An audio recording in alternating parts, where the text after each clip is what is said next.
نحمده ونستعينه ونستغفره ونؤمن به ونتوكل عليه ونعوذ بالله من شرور أنفسنا ومن سيئات أعمالنا من يهده الله فلا مضل له ومن يضلله فلا هادي له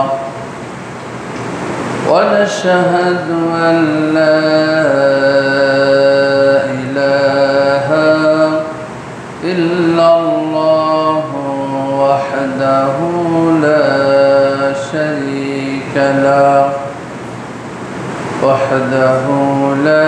شريك له وأشهد أن محمدا عبده ورسوله فإن خير الحديث كتاب الله وخير الهدي هدي محمد صلى الله عليه وسلم وشر الأمور محدثاتها وكل محدثات بدعة وكل بدعة ضلالة وكل ضلالة في النار أعوذ بالله من الشيطان الرجيم بسم الله الرحمن الرحيم يا أيها الذين آمنوا اتقوا الله حق تقاته ولا تموتن إلا وأنتم مسلمون فأعوذ بالله من الشيطان الرجيم يا أيها الذين آمنوا اصبروا وصابروا وربيتوا واتقوا الله لعلكم تفلحون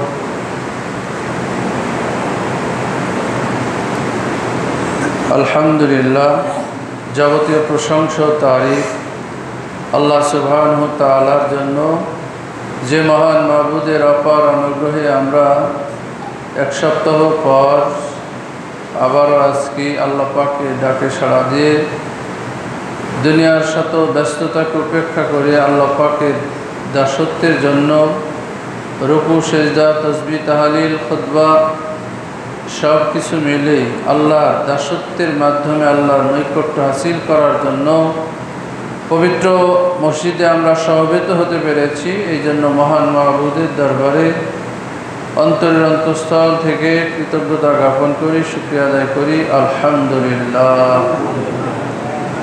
দরুদ ও সালাম বর্ষিত হোক সকল আম্বিয়া কেরামের উপরে, বিশেষ করে রাহমাতুল লিল আলামিন সাইয়্যিদুল মুরসালিন, শেষ নবী, শ্রেষ্ঠ নবী, বিশ্ব নবী, যে নবীর আদর্শ আমাদেরকে ইহকালীন জীবনে কল্যাণ, পরকালীন জীবনে মুক্তি দেবে। আমরা সেই রাসূলের প্রতি শ্রদ্ধার সাথে সংক্ষিপ্ত দরুদ ও সালাম পাঠ করি সাল্লাল্লাহু আলাইহি ওয়াসাল্লাম। সম্মানিত মুসল্লাই কেরাম, আজকে জুমার দিন আল্লাহ রাব্বুল আলামিনের নৈকট্য হাসিলের জন্য রাসূলের তরিকাতে আমাদের যাবতীয় আমল আল্লাহর নিকটে যাতে কবুলিয়াত হয়, এটা আমাদের সকলের আশা প্রত্যাশা। তো সেই জন্য কবুলযোগ্য আমলের মাধ্যমেই জাহান্নাম থেকে পরিত্রাণের উপায়।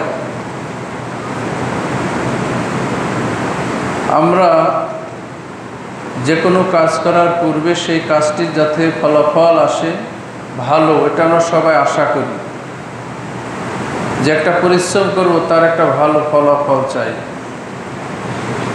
ছোট্ট একটা শিশু যখন হাঁটতে আরম্ভ করে, ও কষ্ট করে উঠে পড়ে, উঠছে, দাঁড়াচ্ছে, পড়ে যায়, কিন্তু একসময় যখন সে হাঁটতে পারে তখন খুব আনন্দ পায় যে আমার এই ওঠা বসা বারবার পড়েছে, কষ্ট হয়েছে, কিন্তু যখন হাঁটতে পারে তখন সে সার্থক মনে করে।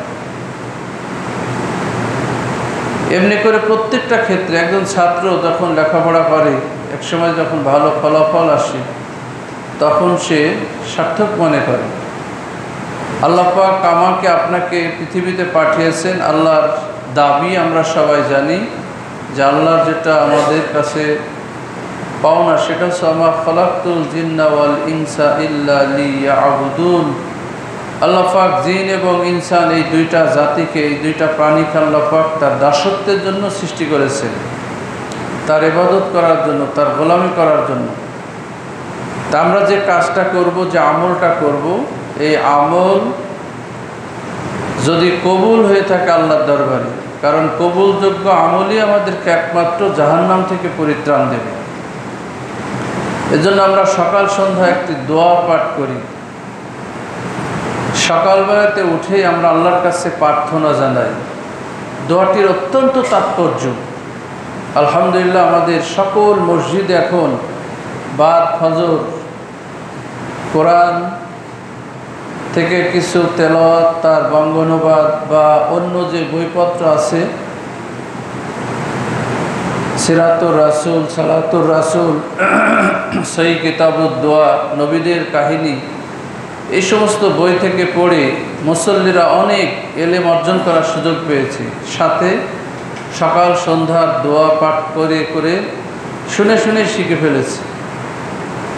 তো একটি দোয়া আছে আমরা সকাল সন্ধ্যা পড়ি, আল্লাহর কাছে প্রত্যেকটা মানুষের প্রার্থনা যে আল্লাহুম্মা ইন্নী আসআলুকা ইলমান নাফিয়া ওয়া আমালান মুতাকাব্বালান ওয়া রিজকান তাইয়্যিবা। আল্লাহ সুবহানাহু ওয়া তাআলার কাছে আমরা প্রার্থনা জানাই যে হে আমাদের প্রতিপালক, হে আমাদের আল্লাহ, আল্লাহুম্মা ইন্নী আসআলুকা ইলমান নাফিয়া, আমাকে উপকারী বিদ্যা দান করো। যেই বিদ্যা, যেই এলেম, যেই জ্ঞান আমাকে উপকার দেবে, আমাকে সফল কাম করবে। আর দ্বিতীয় যে কথাটি সেটা হচ্ছে আল্লাহ আমাকে কবুলযোগ্য আমল করার তৌফিক দান করুন। যে আমলটি, যে কথাটি, যে কাজটি আল্লাহ কবুল করবে সেই রকম আমল করা, সেই রকম কর্ম করার আমাকে তৌফিক দান করুন। ওয়া রিজকান তাইয়্যিবা, আমাকে পবিত্র রিজিকের ব্যবস্থা করুন। সকলে বলে সুবহানাল্লাহ। এর চেয়ে উত্তম কথা কি আর হতে পারে?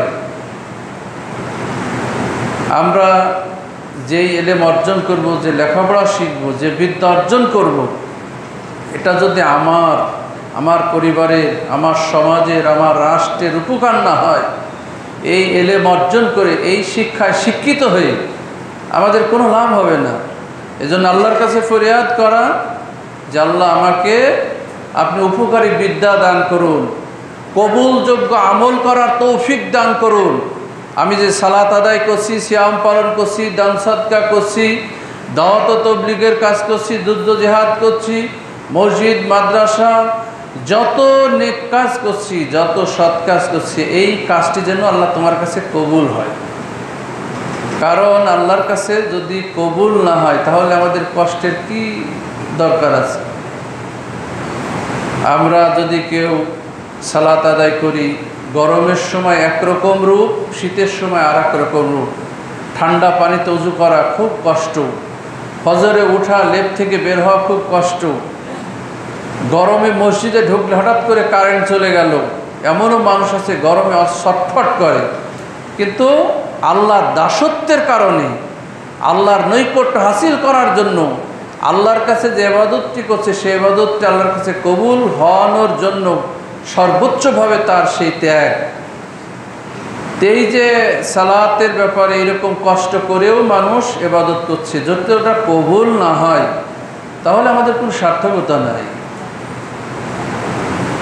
সিয়াম পালন করি সারাটা দিন, ক্ষুধা তৃষ্ণা আমাদেরকে একেবারে দুর্বল করে ফেলি, তথাপিও আমরা আল্লাহর নৈকট্য হাসিল করার জন্য করছি, কিন্তু সারাটা দিন সিয়াম থাকলাম, কবুল হলো না, তাহলে আমাদের কোনো সার্থকতা নাই।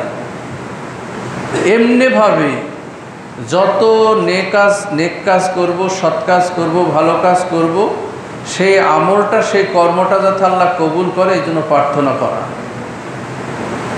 রিজকান তৈয়্যিবা, 100 টাকার জন্য একটা মানুষের পেটে ছুরি মারে মানুষ, একটা মানুষকে হত্যা করে, চুরি ডাকাতি রাহাজানি নানান ধরনের মানুষ অন্যায় কাজে জড়িত হয়ে যায় ওই পেটের জন্য, রিজিকের জন্য। নিজে খাবো, নিজে ছেলে মেয়েকে খাওয়াবো, বাড়ি গাড়ি টাকা পয়সা ধন দৌলত হবে, অনেক প্রাচুর্যের আমি মালিক হব, এই নেশায় মানুষ গোলকধান্দায় পড়ে মানুষ বিভ্রান্ত হয়ে যে মানুষ হীন কোনো রাস্তা নাই, বেছে নাই। এই জন্য দারিদ্রতা মানুষকে কুফুরির দিকে ঠেলে নিয়ে যায়।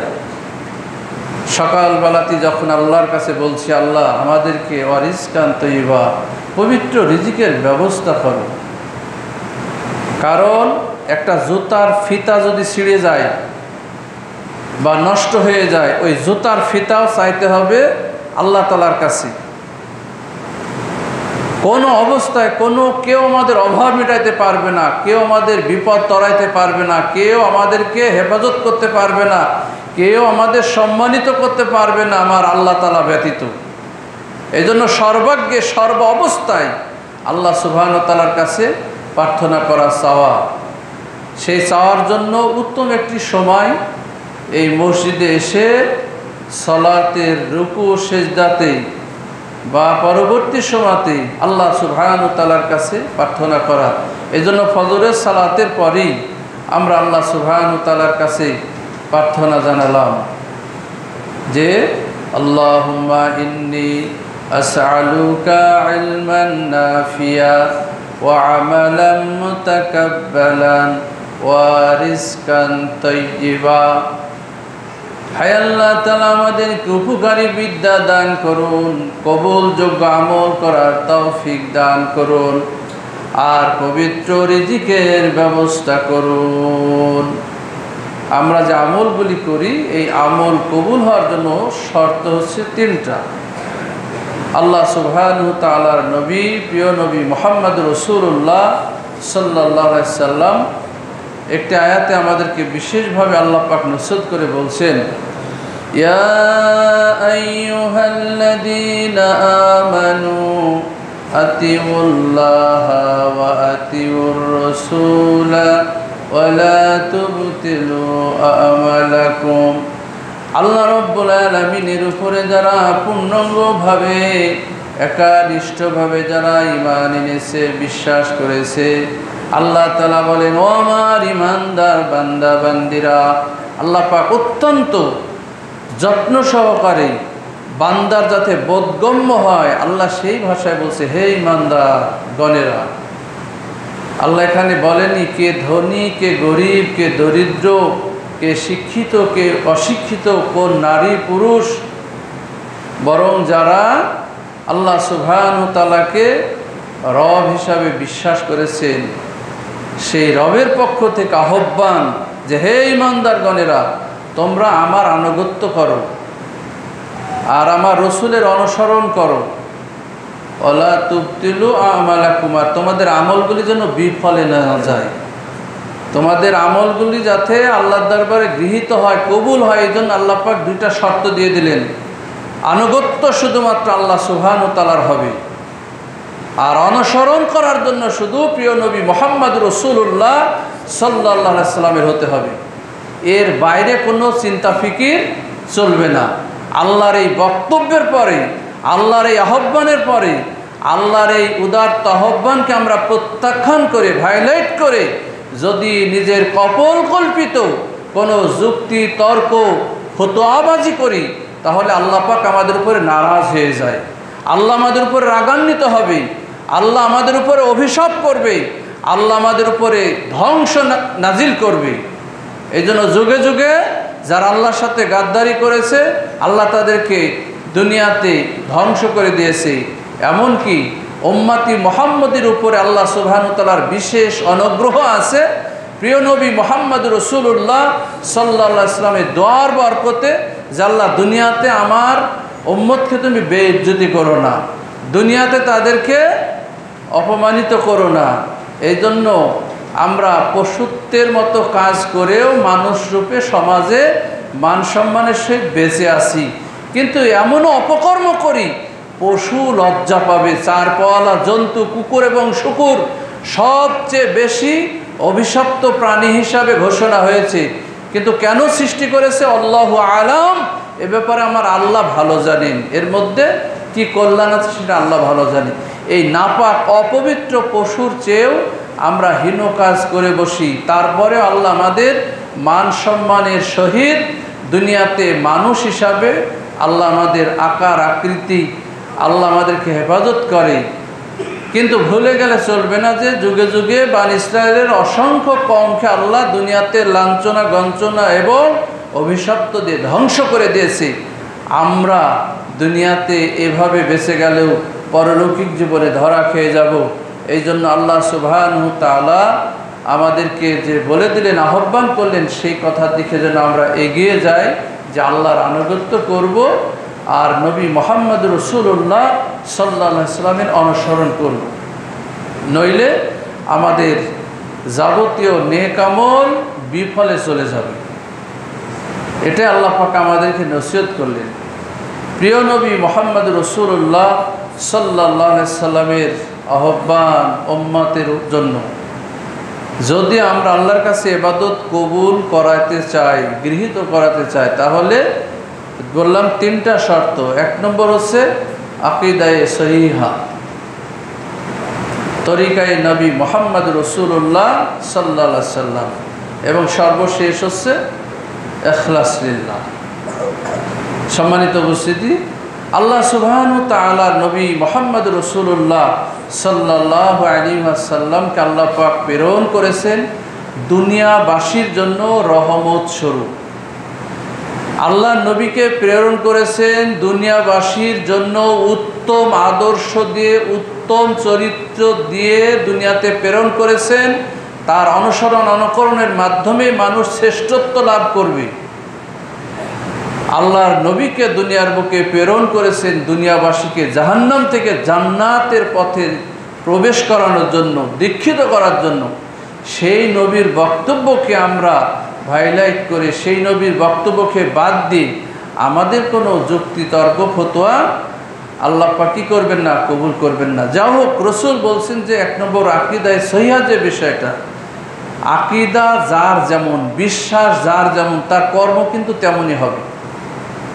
যে চাই যে আমার সালাতের মাধ্যমে আমার, কারণ আল্লাহ পাক বলছেন যে ইন্নাস সালাতি তানহা আনিল ফাহশাই ওয়াল মুনকার, নিশ্চয় অবশ্যই অবশ্যই মানুষকে সালাতই একমাত্র অশ্লীল এবং অন্যায় কাজ থেকে, অপছন্দনীয় কাজ থেকে হেফাজত করবে।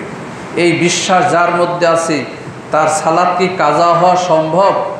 তার সালাতে কি কোনো শৈথিল্য আসা সম্ভব? তার সালাতে কি কোনো উদাসীনতা আসা সম্ভব?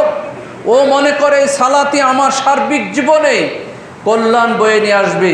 সালাত আদায় করলে আমার রিজিকের অভাব হবে না, সালাত আদায় করলে আমার সম্মানের অভাব হবে না, সালাত আদায় করলে আমার নৈতিকতা অব্যাহত থাকবে।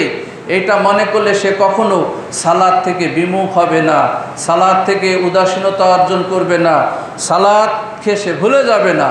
যথাযথভাবে সালাতকে সে কী রাখবে, বহাল রাখবে। কেউ যদি জানে যে আমার ইবাদত কবুল হওয়ার জন্য শর্ত হচ্ছে হালাল রিজিক, যদি আমার রিজিকটা হারাম হয়ে যায় তাহলে আমার ইবাদত কবুল হবে না, সেই ব্যক্তি কোশ্চিনকালে কোনো হারামের সাথে আপোষ করবে না। সেটা ব্যবসার ক্ষেত্রে হোক, চাকরি বাকরির ক্ষেত্রে হোক, আর অর্থনীতি লেনদেনের ক্ষেত্রে হোক। সুদ হারাম করেছেন আল্লাহ, তা প্রত্যাখ্যান করবে, কারণ সুদ মিশ্রিত ওই অর্থ দিয়ে সে হজ করে 10 বারও যদি হজ করে কিন্তু সুদের কারবার করে, ওর হজ আল্লাহর দরবারে গৃহীত হবে না। সালাত 5 ওয়াক্ত তো আদায় করেই আবার কি করে, তাহাজ্জুদের সালাত আদায় করে, কিন্তু তার একটা বদঅভ্যাস যে সে সুদের ব্যবসা করে, অল্প অল্প করে, বেশি না, মানুষে খুব একটা মাইন্ড করে না, সহনশীল সুদের ব্যবসা করে। এরকম মানুষ আছে যে 1 লাখ টাকা দিলাম, ঠিক আছে তুমি বছরে 5,000 টাকা দিও। আর একজন 20,000 টাকা চাচ্ছে, আর 5,000 টাকা গোপনে নিয়ে যায়, গোপনেই দিয়ে যায়। মানুষটা মন জানে না, আল্লাহ জানে না। এমন কোনো জিনিস কি জমিনে করা আমার আপনার সাধ্য আছে? আল্লাহ পাক বলছেন ফাত্তাকুদ দুনিয়া ওয়াত্তাকুন নিসা, তোমরা দুনিয়াকে ভয় করো, নেশাদের ভয় করো। তো নারীদের ক্ষেত্রে আল্লাহ নবী মোহাম্মদ রসুল্লাহ সাল্লাল্লাহু আলাইহি ওয়াসাল্লাম বলেছেন যে মা বোনরা মাইন্ড নেবেন না। কথাটা এরকম বলা হয়েছে যে শয়তানের জাল বলা হয়েছে, মানুষকে ধোঁকায় ফেলে দেয়, শয়তান তাদের উপরে ভর করে। এজন্য এখানে বলা হয়েছে যে সাবধানতা অবলম্বন করতে হবে যাতে আমরা অনৈতিক কাজে জড়িত না হয়ে যাই। এছাড়া সম্মানের কোনো হানি করেন নাই, কারণ লোভনীয় জিনিস সবার মনে চাই, যেটা পাইলে ভালো হতো, এটাই বাস্তবতা।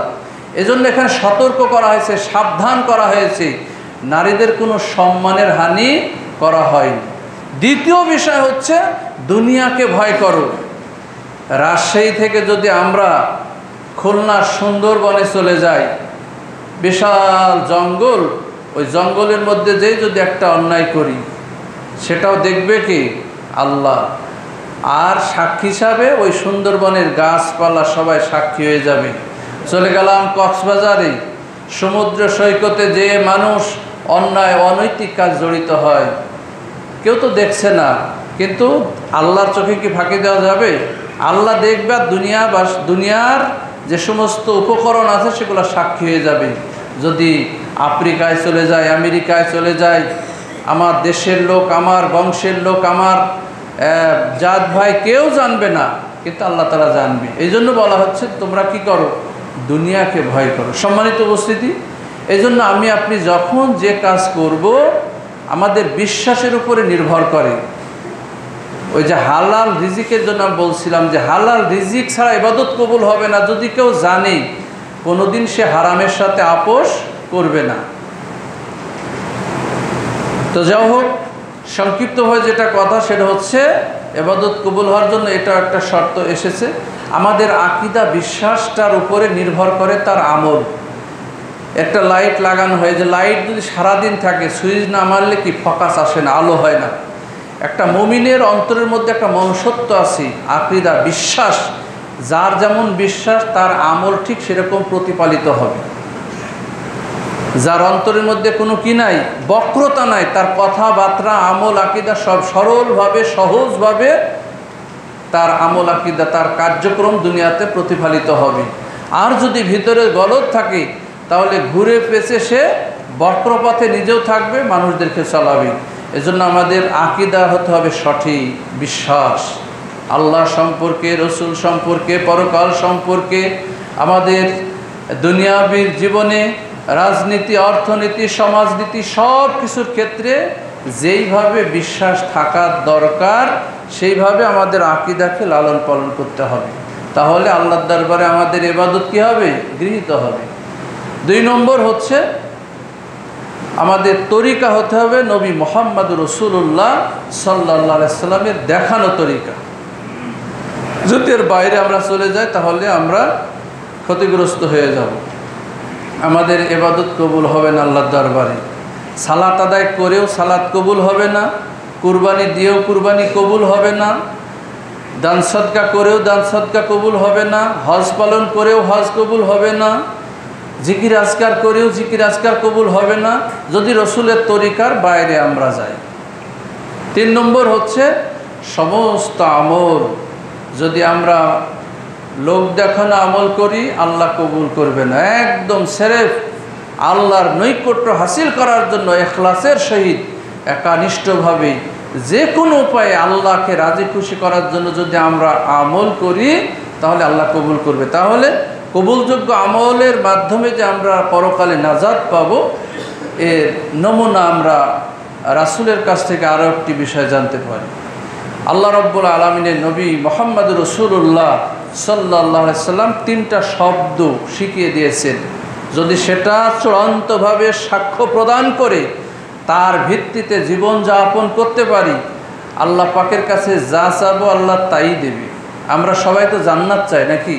কেউ কি জাহান্নামে যাব? একজন কেউ হাত তুলবেন? আমরা কেউ তুলবো যে ভাই আমি জাহান্নামে যাব, জান্নাতে যাব না? একেবারে পাগল অথবা যে অভিশপ্ত, আল্লাহ ওকে একেবারে মোহর মেরে দিয়েছে, ও বলে থাও তোমার হাদিসটা দিস। কত কি শুনলাম এরকম আজব আজব কথা বলে, নাউজুবিল্লাহ। আল্লাহ আমাদের হেফাজত করুন, সকলে বলে আমিন। এটাও আমরা সকাল সুদ্ধা আমল করি। রাদিতু বিল্লাহি রাব্বাও ওয়া বিল ইসলামি দীনাও ওয়া বি মুহাম্মাদিন নাবিয়্যা সাল্লাল্লাহু আলাইহি ওয়াসাল্লাম। আল্লাহুম্মা দুখিলিল জান্নাতা ওয়া আজিরনি মিনান নার। এটার আমরা স্বাভাবিক অনুবাদ করি যে আল্লাহকে রব হিসাবে আমি সন্তুষ্ট প্রকাশ করছি, ইসলামকে দিন হিসাবে, আর নবী হিসাবে মুহাম্মদ রাসূলুল্লাহ সাল্লাল্লাহু আলাইহি সাল্লামকে। মনে রাখবেন, আল্লাহর উপরে আমরা রাজি খুশি আছি কি না এতে আল্লাহর কোনো যায় আসে না, কিন্তু আল্লাহ আমাদের উপরে রাজি আছে না বেজার আছে এটা হচ্ছে আমাদের বিবেচ্য বিষয়। আল্লাহ যদি নারাজ হয় তাহলে আমরা ধ্বংস হয়ে যাব, আর আল্লাহ যদি আমাদের উপরে খুশি থাকে তাহলে আমরা সফল হব। এই জন্য আল্লাহকে রব হিসাবে যথেষ্ট মনে করা, আল্লাহর বাইরে আর কাউকে রব হিসাবে তার আসনে কাউকে বসানো যাবে না কোনোভাবে। আমরা অনেক সময়তে শিরকিয়াত অনেক কার্যক্রম করে থাকি প্রকাশ্য অপ্রকাশ্যভাবে। অসুস্থ হয়েছি, সাথে সাথে আমরা একটা তাবিজ পরে নিই। অসুস্থ হয়েছি, একটা মান্নত করে দিই অন্যায় জায়গাতে। আল্লাহ পাক সরাসরি জাহান্নামে দেবে যারা আল্লাহর সাথে শিরকিয়াত করবে। যা হোক, সর্ব অবস্থায় সর্বক্ষেত্রে আমরা আল্লাহকে যদি রব হিসাবে বিশ্বাস করি এবং আমাদের জীবন যাপন করি তাহলে তার ফলাফলটা কি শেষের অংশে বলা হচ্ছে। তাহলে আল্লাহ রাব্বুল আলামিনকে রব হিসাবে যথেষ্ট মনে করা। রাদিতু বিল্লাহি রাব্বাও ওয়া বিল ইসলামি দীনাও ওয়া বি মুহাম্মাদিন নাবিয়্যা সাল্লাল্লাহু আলাইহি ওয়াসাল্লাম। আল্লাহকে রব হিসাবে যথেষ্ট মনে করা আর ইসলামকে দিন হিসাবে যথেষ্ট মনে করা। ইসলামের বাইরে শান্তি নাই, ইসলামের বাইরে মুক্তি নাই, ইসলামের বাইরে মানুষের মানবতা নাই। ইসলামই একমাত্র মানুষকে, বর্বর জাতিকে সভ্য করেছিলেন ইসলামের ছায়াতলে এনে। বিশ্বনন্দিত নবী মুহাম্মদুর রাসূলুল্লাহ সাল্লাল্লাহু আলাইহি ওয়াসাল্লাম। মনে রাখবেন, আল্লাহ রাব্বুল আলামিনের নবীকে বিভ্রান্ত করার জন্য, বিরক্ত করার জন্য কাফের মুশরিকরা এসে ইসলাম নিয়ে নানান ধরনের কথা উপস্থাপনা করে নবীজিকে হেনস্থ করার চেষ্টা করলেন। আল্লাহ রাব্বুল আলামিন জবাব দিয়ে বললেন, নবী আপনি বলে দিন, ইন্নাদ-দীনা ইনদাল্লাহিল ইসলাম, ইসলামই একমাত্র আমার মনোনীত দিন। এইখানে খুতবা ইমাম সাহেব একজন দিয়ে থাকেন। ইমাম নিয়োগ দিয়েছেন, আপনারা মনোনয়ন দিয়েছেন একজনকে, তো আর এক পক্ষ বলল যে আর একজনকেও দিলাম। তো যদি দুইজন ইমামতি করে তাহলে এখানে কি শৃঙ্খলা থাকবে? দুইজন যদি খুতবা দেয় তাহলে কি শৃঙ্খলা থাকবে? আল্লাহ পাক মনোনয়ন দিয়েছেন ইসলামকে দিন হিসাবে আমাদের জন্য, শুধুমাত্র ইসলামকে। ইসলামের বাইরে যত দিনের নামে চলছে, ধর্মের নামে চলছে, কুল্লু বাতিলুন, সবগুলা বাতিল, এর কোনো অস্তিত্ব নাই। আমরা যুক্তির স্বার্থে বা আবেগের বশবর্তী হয়ে বলি যে হিন্দু ধর্ম খুব ভালো, হিন্দুরা খুব ঠান্ডা মেজাজের লোক। এরপরে কেউ বলি না না ভাই, বৌদ্ধ ধর্ম ভালো, বৌদ্ধ ধর্মের ভিতরে যুদ্ধ বিগ্রহ নাই।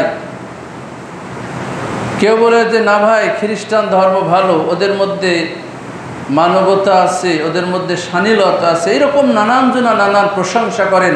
আপনি মুসলিম হয়ে কোনভাবে, কোন বিশ্বাসে আপনি একটি অমুসলিম ধর্ম এবং অমুসলিমদেরকে কিভাবে আপনি সমর্থন করতে পারেন? মনে হচ্ছে আপনার ওই আকীদার মধ্যে কিছু গলদ আছে, আপনার বিশ্বাসের মধ্যে কিছু ত্রুটি রয়ে গেছে, নেফাকি কিছু চিন্তা ভাবনা আছে। আল্লাহ বলছেন ইন্নাদ-দীনা ইনদাল্লাহিল ইসলাম, ইসলামই একমাত্র আমার মনোনীত দিন। আল্লাহ কি 10টা দিন এই দুনিয়াতে কায়েম করেছে নাকি? আল্লাহ তো একটাই দিন করেছে, যা আছে সব মানুষের তৈরি। আল্লাহ পাক সব দিনকে কি করে দিয়েছেন? বাতিল করে দিয়েছেন, ব্যান্ড করে দিয়েছেন। শুধুমাত্র ইসলামকে দুনিয়াতে আল্লাহ পাক তার পক্ষ থেকে বিশ্বনবী মুহাম্মদ রাসূলুল্লাহ সাল্লাল্লাহু আলাইহি ওয়াসাল্লামের মাধ্যমে প্রেরণ করেছেন। সম্মানিত উপস্থিতি, পরিশেষে নবী হিসাবে, নেতা হিসাবে, অনুসরণীয় ব্যক্তি হিসাবে যথেষ্ট মনে করতে হবে নবী মুহাম্মদ রাসূলুল্লাহ সাল্লাল্লাহু আলাইহি ওয়াসাল্লামকে। তাকে বাদে আর কোনো ব্যক্তিকে অনুসরণ অনুকরণ করা যাবে না। যদি করি তাহলে আমরা হয় পথভ্রষ্ট হব, না নইলে আমরা বিভ্রান্ত হব। অর্থাৎ এই পথে যে, এই তরিকাতে চলে আমরা পরকালে নাজাত পাবো না। নাজাত পাইতে হলে কবুলযোগ্য আমল করতে হবে। আর কবুলযোগ্য আমল করার জন্য আমরা রসুলকে রসুল হিসাবে যথেষ্ট যদি মনে করি, ইসলামকে যদি যথেষ্ট মনে করি, আর আল্লাহ সুবহানাহু ওয়া তাআলাকে রব হিসাবে যথেষ্ট মনে করি, পরিশেষে আল্লাহর কাছে প্রার্থনা, আল্লাহুম্মা দুখিলিল জান্নাতা ওয়া আজিনি মিনান নার। হায় আল্লাহ তাআলা, আপনি আমাকে জান্নাত দান করুন, জাহান্নাম থেকে আমাকে পরিত্রাণ দিন।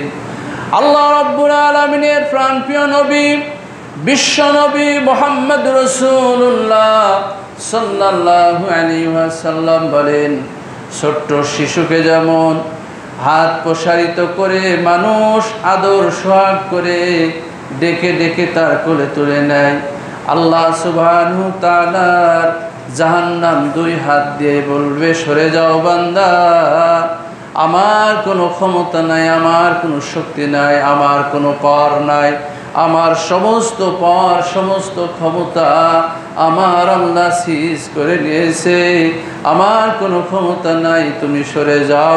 জাহান্নাম এভাবে ঠেলে দিবেন, গ্রহণ করতে পারবে না। আর জান্নাত তাকে ডেকে ডেকে নিবে, স্বাগতম জানাবে, আর বলবে, আল্লাহর বান্দা এসো, তোমার জন্য আমার আল্লাহর হুকুম, আমার আল্লাহর নির্দেশ, তুমি আমার ভিতরে প্রবেশ করো। সকলে বলি সুবহানাল্লাহ। সম্মানিত উপস্থিতি, তাই কবুলযোগ্য আমলের মাধ্যমে আমরা পরকালে জান্নাতে যেতে পারবো, জাহান্নাম থেকে বাঁচতে পারবো। এজন্য ছোট হোক আর বড় হোক, আমাদেরকে সবসময়তে পাপকে পাপ মনে করতে হবে। আর নেকির কাজ, ছোট হোক আর বড় হোক, সেটা নেকির কাজ মনে করে নেকির কাজে যত্নবান হতে হবে। আর পাপের কাজে আমাদেরকে চরমভাবে প্রত্যাখ্যিত করতে হবে, ওটা কখনো আমার মধ্যে যেন প্রবেশ না করে। আল্লাহ সুবহানাহু ওয়া তাআলা আমাদেরকে তখন হেফাজত করবে, নাজাত দেবে। আর যদি আমরা পাপ আর পুণ্য এক জায়গাতে একাকার করে ফেলি, তাহলে এই গোলালু মার্কা মুসল্লি নিয়ে, এরকম মুমিন নিয়ে আল্লাহ পাকের জান্নাত পরিপূর্ণ হবে না। আল্লাহ আমাদের হেফাজত করুন, সকলে বলে আমিন। তাই আসুন আল্লাহ সুবহানাহু ওয়া তাআলার কাছে আমরা যে আমলগুলি করব, সে আমল যেন আল্লাহ পাক কবুল করেন। পরকালে আমরা নাজাত পাওয়ার জন্য আরও 4টি শর্ত আমরা সূরা আসর, একটি ছোট্ট সূরা, আমরা প্রায় লোকেরই আমাদের মুখস্থ আছে। ওই আয়াতে আল্লাহ বলছেন, ইল্লাল্লাযীনা আমানু ওয়া আমিলুস সালিহাত ওয়া তাওয়াসাউ বিল হক ওয়া তাওয়াসাউ বিস সবর। আল্লাহ বলছেন যে, তার আগের বক্তব্য আপনারা জানেন যে, কালের শপথ, সমস্ত মানুষ ক্ষতির মধ্যে আছে। দুনিয়াতে ক্ষতির মধ্যে তারা একেবারে হাবুডুবু খাচ্ছে। তবে তারা ব্যতীত যারা জেনে বুঝে সুঝে ঈমান আনে, আর জেনে বুঝে সুঝে যারা আমল করে, আর যারা জেনে বুঝে সুঝে অনুভূতি দিয়ে যারা কি করে, হকের দাওয়াত দেয়, এবং সব কিছু জানার পরে দিন মানতে যে, ইসলাম মানতে যে ব্যক্তি বিপদের সম্মুখীন হয়, পরীক্ষার সম্মুখীন হয়, তখন সে ধৈর্যের সাথে সেটা মোকাবেলা করে আল্লাহর সান্নিধ্য অর্জন করে। এজন্য সংক্ষিপ্তভাবে 4টা গুণ, যে ঈমান, আমল, দাওয়াত ও সবুর। ঈমানটা জেনে বুঝে সুঝে আনতে হবে। ঈমানের মধ্যে যেন কোনো কি না ঢুকে, ভেজাল জিনিস না ঢুকে। আমাদের আমল যদি একটু কম বেশি হয়, আল্লাহ মার্জনা করতে পারে, আল্লাহ ক্ষমা করতে পারে, আল্লাহর কাছে আমরা তওবা ইস্তিগফার করে আল্লাহ মাফ করতে পারে। কিন্তু আকীদার ক্ষেত্রে, বিশ্বাসের ক্ষেত্রে, ঈমানের ক্ষেত্রে আল্লাহ কোনো ছাড় দেবেন না। আল্লাহ খুবই রাগান্বিত হন। এজন্য ঈমানটা যেন পরিপূর্ণ আমাদের মধ্যে লালিত পালিত হয়, এই ব্যাপারে আমরা সাবধান থাকব। ঈমান যাতে হরণ না হয়ে যায়, ঈমান যাতে ধ্বংস না হয়ে যায়, এরকম কোনো কর্মে আমরা লিপ্ত হব না। আল্লাহ আমাদের হেফাজত করুন, সকলে বলে আমিন। আর 2 নম্বর হচ্ছে আমল।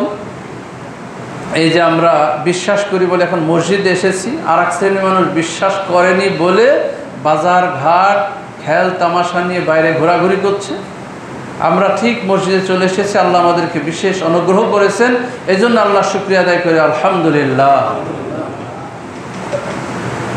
এইবার এই 2টা কাজ আমাদের সবারই মধ্যে আছে। বলা যেতে পারে যে ঈমান দেখা যায় না, কম বেশি যাই হোক আমার ঈমান আছে। আমরা সালাত, সিয়াম, দান, সদকা, ইসলামের কিছু কাজ করি, দাওয়াত ও তাবলীগের কাজ করছি, মনে করছি যে আমার আমলও আছে, এখানে কোনো সমস্যা নাই। ওয়াতাওয়াসাউ বিল হক, পরস্পরকে সত্যের উপদেশ দেওয়া, সত্যের প্রতি আহ্বান করা, বাতিল দিন প্রত্যাখ্যান করে হক দিন ব্যক্তি, পরিবার, সমাজে প্রতিষ্ঠিত করার জন্য যখন মানুষকে আহ্বান করা হয়, তখন বিভিন্ন ফতোয়া ফারাইজ দিয়ে মানুষ ওখান থেকে মুখ ফিরিয়ে নেয়। না না, অমুক বেজার হবে, অমুক আমার উপর অসন্তুষ্টি হবে, এটা করলে আমার এই ক্ষতি হবে, তখন আর এই হক পথে থাকার জন্য মানুষ সংখ্যায় কমে যায়। এই হক পথে যেতে গেলে পরীক্ষা আসবে, ওই সময়তে আমাকে আপনাকে ধৈর্য ধারণ করতে হবে এবং ধৈর্যের পরীক্ষা দিতে হবে। আল্লাহ পাক, আমি একটা আয়াত তেলাওয়াত করেছি সূরা আল ইমরানের শেষ নম্বর আয়াত, এখানে আল্লাহ পাক কি চমৎকার ওয়াজ করেছেন। আল্লাহ বলছেন, ইয়া আইয়ুহাল্লাযীনা আমানুসবিরু ওয়া সাবিরু ওয়া রাবিতু ওয়াত্তাকুল্লাহা লাআল্লাকুম তুফলিহুন। আল্লাহ রাব্বুল আলামিন বলেন, আমার ঈমানদার বান্দা বান্দিরা, তোমরা ধৈর্য ধারণ করো, ধৈর্যের প্রতিযোগিতা করো। বাপ আর ছেলের মধ্যে ধৈর্যের প্রতিযোগিতা, ভাই আর ভাইয়ের মধ্যে ধৈর্যের প্রতিযোগিতা, স্বামী আর স্ত্রীর মধ্যে ধৈর্যের প্রতিযোগিতা। স্বামী বেশি ধৈর্য ধারণ করে না, স্ত্রী বেশি ধৈর্য ধারণ করে, বাপ বেশি ধৈর্য ধারণ করে না, ছেলে বেশি ধৈর্য ধারণ করে। আমার নেতা বেশি ধৈর্য ধারণ করে না, আমি তার কর্মী, আমি বেশি ধৈর্য ধারণ করি। আমির জামাত বেশি ধৈর্য ধারণ করে না, আমি জেলা সভাপতি, আমি ধৈর্য ধারণ করি। পরস্পরের মধ্যে ধৈর্যের প্রতিযোগিতা করার জন্য আল্লাহ পাক নির্দেশ দিলেন। আর পরস্পর ধৈর্য যে বেশি ধরবে সে তত সফল কাম হবে।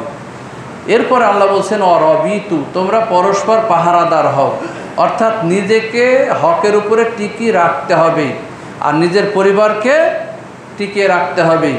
আমার অধীনস্থ যতদূর আমার এরিয়া আছে সবাইকে জাহান্নাম থেকে বাঁচার জন্য পাহারাদার মানে তো আমরা সবাই জানি, যেখানে একটা জিনিস রেখে গেল, ভাই একটু দেখেন তো, আমরা কি একেবারে দৃষ্ট দিকে তীক্ষ্ণভাবে দিয়ে ওটা রক্ষা করার চেষ্টা করি। তা আল্লাহ সুবহানাহু ওয়া তাআলা আমার ঈমান আমল যাতে আমি পদস্খলিত না হই, আমি যাতে বেদিন না হয়ে যাই, এই জন্য নিজের ঈমানকে তাজা রাখতে হবে। আর ঈমান কি এমনি তাজা থাকবে? সৎ আমলের মাধ্যমে, কবুলযোগ্য আমল করার মাধ্যমে নিজের ঈমানকে তাজা রেখে, সতেজ রেখে, একেবারে সতেজ পরিপূর্ণ একটি তরতাজা আত্মা নিজের মধ্যে জীবিত রাখতে হবে। সম্মানিত উপস্থিতি, এরপরে আল্লাহ সুবহানাহু ওয়া তাআলা বলেন যে তোমরা পাহারাদার হয়ে নিজেকে এবং নিজের পরিবারকে সুরক্ষা করো, নিজের সমাজকে, নিজের রাষ্ট্রকে সুরক্ষা করো। অত্তাকুল্লাহ, সর্বশেষ আল্লাহকে ভয় করো। তাহলে তোমরাই সফল কাম হবে। আল্লাহ তাআলা যেন আমাদের তৌফিক দান করে, সকলে বলি আমিন। পরিশেষে আমরা আল্লাহর কাছে একান্তভাবে প্রার্থনা করব, আমাদের পাপ তাপের জন্য আল্লাহর কাছে বলবো আস্তাগফিরুল্লাহাল্লাযী লা ইলাহা ইল্লা হুয়াল হাইয়ুল কাইয়্যুম ওয়া আতুবু ইলাইহি।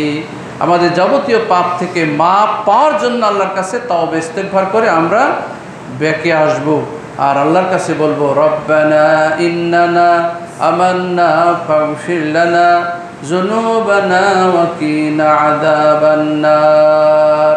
হায় আল্লাহ তাআলা, আমরা আপনার উপর ঈমান এনেছি, বিশ্বাস করেছি, তার বরকতে আপনি আমাদেরকে ফাগফির লানা ক্ষমা করে দিন, যুনুবানা আমাদের যত পাপ আছে সব পাপ মাফ করে দিন, ওয়াকিনা আযাবান নার জাহান্নাম থেকে পরিত্রাণ দান করুন। প্রত্যেকটি নারী পুরুষ ছোট বড় আমরা সবাই আল্লাহর কাছে আনুগত্য প্রকাশ করে আল্লাহ তাআলার রসুলের তরিকা আমল করে যেন আমাদের আমলগুলি আল্লাহর দরবারে গৃহীত হয়। আর এই গৃহীত আমলের বরকতে, কারণ পরকালে নাজাত পাওয়ার জন্য আল্লাহর রহমত এবং সৎ আমল লাগবে। সৎ আমল ছাড়া আল্লাহর রহমত থাকবে না, আল্লাহর রহমত ছাড়া জান্নাতে যাওয়া যাবে না। এজন্য আসুন আমরা সবাই আল্লাহর অনুগ্রহ চাই, নেক আমলের মাধ্যমে দুনিয়াতে আমরা সম্মানিত হই, পরকালে যেন মুক্তি পাই। আল্লাহ আমাদের সেই তৌফিক দান করুন, সকলে বলে আমিন। আল্লাহ আমাদের সবাইকে, যারা উপস্থিত আছেন সবার প্রতি আমার অনুরোধ যে আমরা সবাই এই চমৎকার মসজিদ বানিয়েছেন, এই মসজিদে এসে সালাত আদায় করলে মসজিদ আমাদের পক্ষে সাক্ষী দেবে, আর যদি না আসি তাহলে মসজিদ আমাদের বিপক্ষে চলে যাবে। এজন্য জামাত সহকারে এবং যোগ্য ইমাম আপনারা পেয়েছেন, আলহামদুলিল্লাহ। তিনি আপনাদেরকে খেদমত করছেন, আপনারা তাকে অবশ্যই তার প্রতি সুদৃষ্টি এবং সম্মান দিয়ে চলবেন, তাহলে আল্লাহ আপনাদেরকে সম্মানিত করবে। দ্বিতীয় বিষয় হচ্ছে যে আমরা যে যতটুক সম্ভব আল্লাহ এবং আল্লাহ রাসূলের দিন, যে হকে দিন, সেটা প্রতিষ্ঠার জন্য আমরা একা একা না করে সবাই মিলে নির্ভেজাল তাওহীদের প্রচার এবং প্রতিষ্ঠা করার জন্য আমরা সর্বাগ্যের সময় ব্যয় করব। আল্লাহ আমাদের তৌফিক দান করুন, সকলে বলে আমিন। আমার পরিচয় আমি আগেই দেওয়ার দরকার ছিল। আমার বাড়ি কুষ্টিয়া জেলায়, আমার নাম আব্দুর রশিদ আক্তার। আমি আহলে হাদিস আন্দোলন বাংলাদেশের 2 সেশনের দায়িত্ব পালন করেছি, কিন্তু আপনাদের সাথে কোনো দিন দেখা হয়নি, এই জন্য দুঃখ প্রকাশ করছি। এখন বর্তমানে আমি আহলে হাদিস আন্দোলনের যুব বিষয়ক সম্পাদক হিসাবে কাজ করছি। তো আমরা মাসিক মিটিংয়ে প্রত্যেক মাসে আসি, এ মাসে এসেছি। তো আমি আপনাদের রাজশাহী জেলার সদর জেলার সেক্রেটারি আমার বন্ধু মুস্তাকিম আহমদ, তাকে বললাম যে ভাই কোথায় খুতবা দেওয়া যায়। যাই হোক, পরে আমাকে ভাইয়ের সাথে করে নিয়ে আসলেন। তো আপনাদের সাথে আমি সালাত আদায় করতে পেরে, খুতবা দেওয়ার সুযোগ পেয়ে আমি আপনাদেরকে ধন্যবাদ জানাচ্ছি এবং আপনাদের কাছে দোয়া চাচ্ছি, আপনাদের জন্য দোয়া করি। আমাদের মোহতারাম আমিরে জামাত professor doctor Mohammad Asadullah Ghalib sir বয়স হয়েছে এবং অসুস্থ হয়েছে। তিনি দিনের একজন খাদেম হিসাবে আমাদেরকে পবিত্র কোরআন ও সহিহ হাদিসের কথা আমল করে, কবুলযোগ্য আমল করে যাতে আমরা নাজাত পাই, এই জন্য তার প্রায় 80টি প্রায় বই আমাদের জন্য অক্ষা করেছেন। সেই সমস্ত বইপত্র আমরা সালাত রসুল বই দেখেনি, এই বই তার লেখা। এই সব বই পড়ে আমরা উপকৃত হচ্ছি। আল্লাহ যেন তাকে সাদকায়ে জারিয়া হিসাব সেটা কবুল করে এবং হায়াতে তৈয়বা দান করে। এবং আমাদের এই এলাকা যারা মারা গেছেন, আল্লাহ তাদেরকে ক্ষমা করুন এবং ওই কবরবাসীকে আল্লাহ জান্নাতের অধিবাসী হিসাবে কবুল করে নিন, সকলে বলে আমিন। আমাদের মাঝে আমাদের পিতা মাতা, দাদা দাদি, নানা নানি যারা কবরবাসী হয়েছে, আল্লাহ তাদেরকে ক্ষমা করে দিন, সকলে বলে আমিন। আল্লাহ রাব্বুল আলামিন আমাদের মাঝে যারা অসুস্থ আছে, আল্লাহ তাদেরকে শেফায়ে কুল্লিয়া দান করুন, সকলে বলে আমিন। আমাদের মাঝে যারা ঋণগ্রস্ত আছে, আল্লাহ তাদেরকে মুক্তি দান করুন, সকলে বলে আমিন। পরিশেষে সবাইকে আবার আহ্বান জানাচ্ছি যে আমরা সদা সর্বদা আল্লাহর দরবারে কবুলযোগ্য আমল করে পরলৌকিক জীবনে যেন আমরা নাজাত পাই। আল্লাহ আমাদের সেই আশা আকাঙ্ক্ষা কবুল করুন, সকলে বলে আমিন। এবং সালাতের মাধ্যমে আমাদের দুনিয়ার বরকত, আখিরাতের বরকত যেন হাসিল করতে পারি, আল্লাহ কবুল করুন, সকলে বলে আমিন। আখির দাওয়ানা আলহামদুলিল্লাহি রাব্বিল আলামিন। সুবহানাকাল্লাহুম্মা ওয়া বিহামদিকা, আশহাদু আল্লা ইলাহা ইল্লা আনতা। الحمد لله رب العالمين والعاقبة للمتقين الصلاة والسلام على رسوله الكريم أعوذ بالله من الشيطان الرجيم بسم الله الرحمن الرحيم إن الله وملائكته يصلون على النبي يا أيها الذين آمنوا صلوا عليه وسلموا تسليما اللهم صل على محمد وعلى آل محمد كما صليت على إبراهيم وعلى آل إبراهيم إنك حميد مجيد اللهم بارك على محمد وعلى آل محمد كما باركت على إبراهيم وعلى آل إبراهيم إنك حميد مجيد ربنا آتنا في الدنيا حسنة وفي الآخرة